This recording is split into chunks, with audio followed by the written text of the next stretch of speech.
Okay, in lesson 5, we're going to start talking about character point of view. So this is different from the author's point of view. So like in last semester in informational text, you had questions about author's point of view, and that's basically the side or the viewpoint of the author.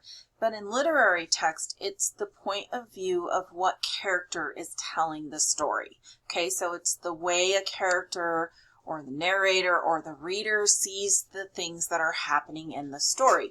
And there's different ways that you can do this. Different characters will see things differently.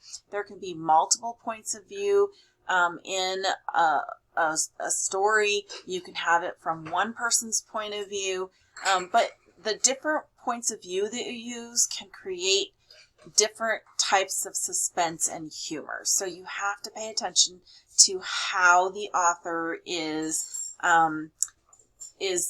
portraying or telling the story through whose point of view, right?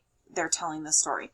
And then there can be reliability issues with whoever's telling the story. Maybe they're a reliable narrator and maybe they're not, okay? And so you kind of have to look at what happens through the story to decide that as well. All right, so let's go ahead and watch a video on point of view.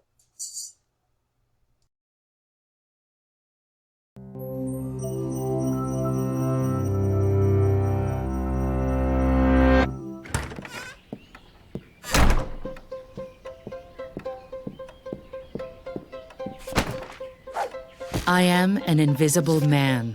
Mrs. Dalloway said she would buy the flowers herself. You are about to begin reading Italo Calvino's new novel. These 3 opening lines from Ralph Ellison's Invisible Man, Virginia Woolf's Mrs. Dalloway, and Italo Calvino's If on a Winter's Night a Traveler each establish a different point of view. Who is telling a story, and from what perspective are some of the most important choices an author makes? Told from a different point of view, a story can transform completely. Take this fairy tale. Rapunzel, Rapunzel, the prince called. Let down your hair. Rapunzel unbraided her hair and slung it out the window. The prince climbed her tresses into the tower. Rapunzel is typically told like this, with the narrator outside the story. This point of view is called third person. But Rapunzel can also be told by a character in the story, a first-person narrator. The tail end of Rapunzel's locks plopped down at my feet. I grabbed on and began to climb. Ugh, I couldn't untangle myself. Strands came off all over me, sticking to my sweat. In a first-person narrative, the story can change dramatically depending on which character is the narrator. Say Rapunzel was narrating instead of the prince. I hope he appreciates how long it takes to unbraid 25 feet of hair, I thought. Ouch! I'll be honest, I thought my scalp would stretch off my skull. Can you climb any faster? I yelled. In second person, the narrator addresses the story to the reader. He calls your name. He wants you to let your hair down. You just finished braiding it, but hey, you don't get a lot of visitors. Third person, first person, and second person perspectives each have unique possibilities and constraints. So how do you choose a point of view for your story? Constraints aren't necessarily a bad thing. They can help focus a story or highlight certain elements. For example, a third-person narrator is necessarily a bit removed from the characters, but that can be good for stories where a feeling of distance is important. A third-person narrator can be either limited, meaning they stick close to one character's thoughts and feelings, or they can be omniscient, able to flit between characters' minds and give the reader more information. A first-person story creates closeness between the reader and the narrator. It's also restricted by the narrator's knowledge. This can create suspense as the reader finds out information along with the character. A first-person narrator doesn't necessarily have to represent the character's experience faithfully. They can be delusional or dishonest.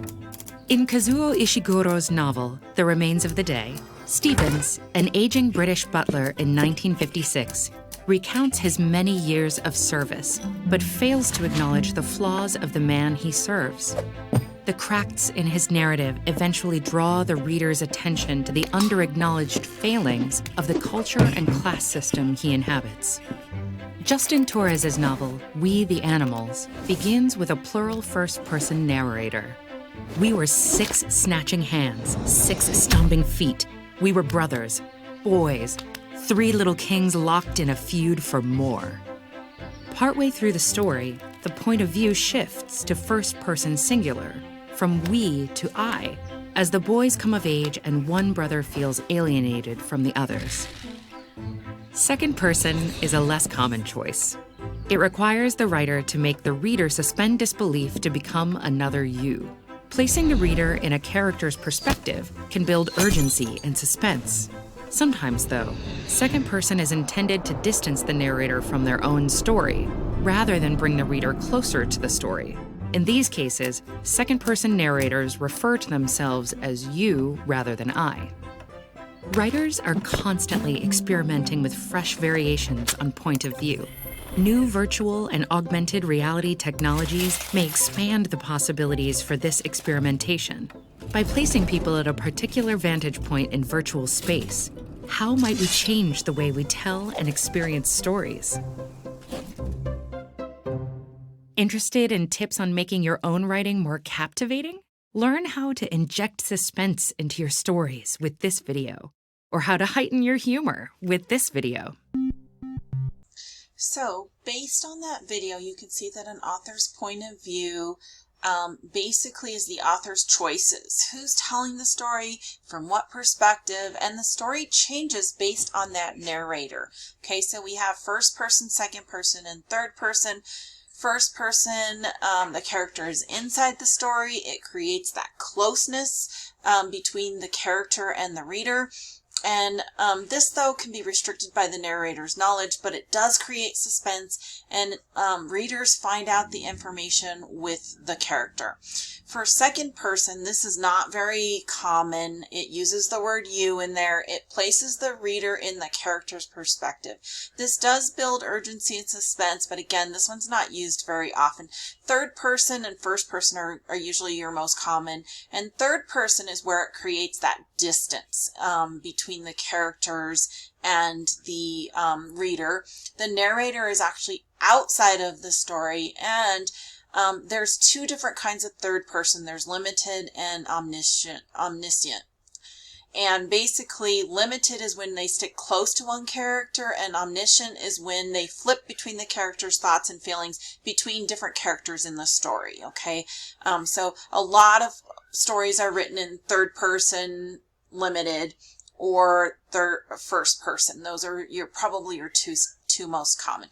But basically, when you're writing a narrative, you want to think about these things and what decisions you need to make your story most effective for your reader as well.